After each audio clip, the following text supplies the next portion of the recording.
दुनिया में जो कठिन हालात बने हैं उनका प्रभाव लंबे समय तक बने रहने की आशंका है।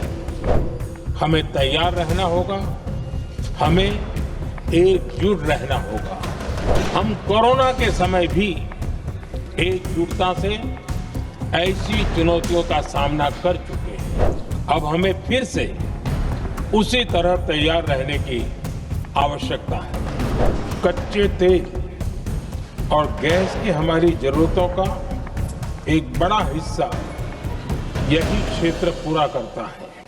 नमस्कार, आप लाइव सिटीज देख रहे हैं। मैं हूं आपके साथ काव्या। वेस्ट एशिया में इस वक्त युद्ध चल रहे हैं और युद्ध चल रहे 3 सप्ताह से ज़्यादा हो चुका है और ऐसे में पूरे देश भर में पेट्रोल और एलपीजी की किल्लत जो है वो मंडराने लगा है, संकट मंडराने लगा है। और ऐसे में जब आज लोकसभा में प्रधानमंत्री नरेंद्र मोदी पहुंचे तो उन्होंने इसी पर अपनी बातें रखी और कहा है कि कोविड की तरह ये आपदा जो है वो आ गई है। ऐसे में हमें सब्र और संयम के साथ काम करना होगा। उन्होंने भंडारण के बारे में भी कहा है कि कितना स्टोरेज जो है इंडिया ने एलपीजी हो या फिर पेट्रोल हो, इन तमाम चीज़ों का कर रखा है। इसके अलावा इस वक्त काला बाजारी जो होती है उस पर भी कड़ी कार्रवाई करने का आदेश खुद सदन से प्रधानमंत्री नरेंद्र मोदी देते हुए नजर आए हैं। आप पहले प्रधानमंत्री नरेंद्र मोदी को सुने कि वो क्या कुछ कह रहे हैं।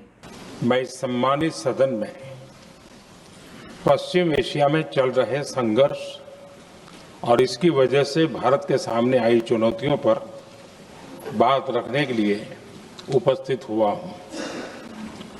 इस समय पश्चिमी एशिया की हालत चिंताजनक है। बीते 2-3 हफ्तों में जयशंकर जी ने और हरदीप पुरी जी ने इस विषय पर सदन को जरूरी जानकारी दी है। अब इस संकट को 3 सप्ताह से ज्यादा हो रहा है। इसका पूरे विश्व की अर्थव्यवस्था पर, लोगों के जीवन पर बहुत ही विपरीत असर हो रहा है।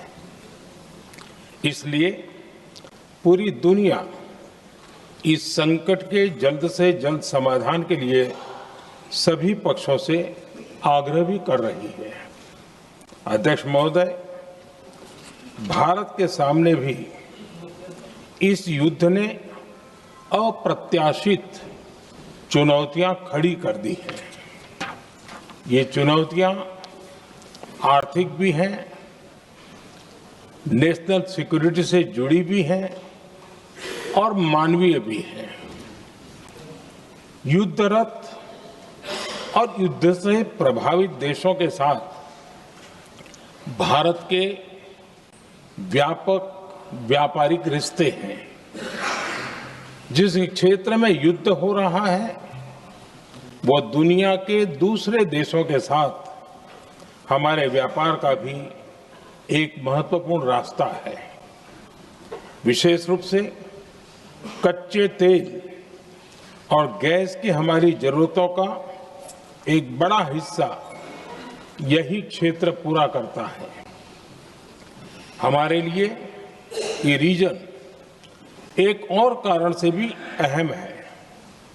लगभग 1 करोड़ भारतीय खाड़ी देशों में रहते हैं और वहां काम करते हैं। वहां समंदर में जो कमर्शियल शिप चलते हैं उनमें भारतीय क्रू मेंबर्स की संख्या भी बहुत अधिक है। ऐसे अलग अलग कारणों के चलते भारत की चिंताएं स्वाभाविक रूप से अधिक है। इसलिए ये आवश्यक है कि भारत की संसद से इस संकट को लेकर एक मत और एकजुट आवाज दुनिया में जाए।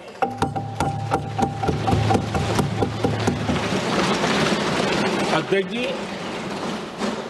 जब से ये युद्ध शुरू हुआ है तब से ही प्रभावित देशों में हर भारतीय को जरूरी मदद दी जा रही है। मैंने खुद पश्चिम एशिया के ज्यादातर देशों के राष्ट्राध्यक्षों के साथ 2 राउंड फोन पर बात की है। सभी ने भारतीयों की सुरक्षा का पूरा आश्वासन दिया है। दुर्भाग्य से इस दौरान कुछ लोगों की दुखद मृत्यु हुई है और कुछ घायल हुए हैं।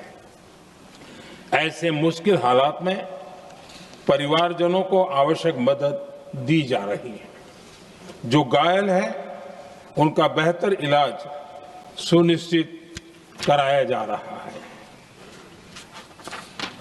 अध्यक्ष जी, प्रभावित देशों में हमारे जितने भी मिशन हैं वो निरंतर भारतीयों की मदद करने में जुटे हैं।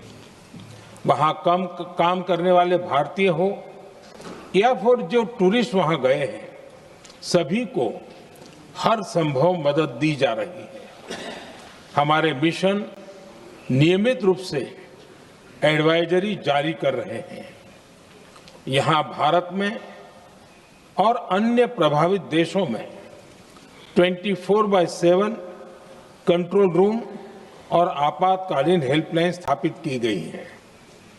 इनके माध्यम से सभी प्रभावितों को त्वरित जानकारी दी जा रही है। कमर्शियल जहाजों पर हमला और हॉर्मुज स्ट्रेट जैसे अंतर्राष्ट्रीय जलमार्ग में रुकावट अस्वीकार्य है।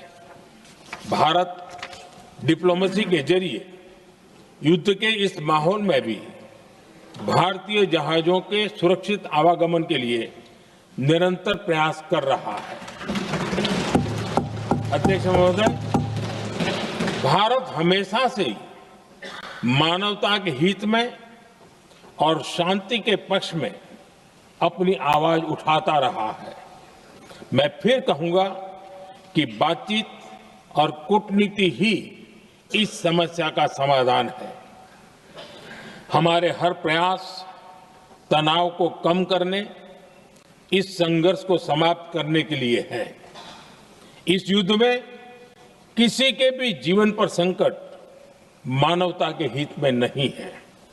इसलिए भारत का प्रयास सभी पक्षों को जल्द से जल्द शांतिपूर्ण समाधान के लिए प्रोत्साहित करने का है। अध्यक्ष जी,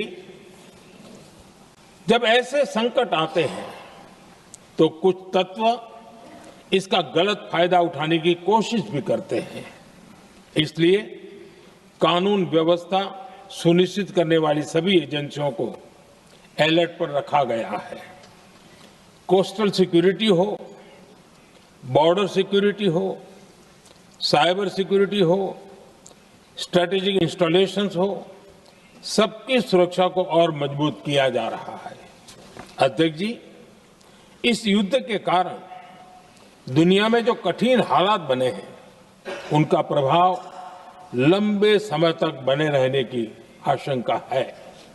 इसलिए हमें तैयार रहना होगा, हमें एकजुट रहना होगा।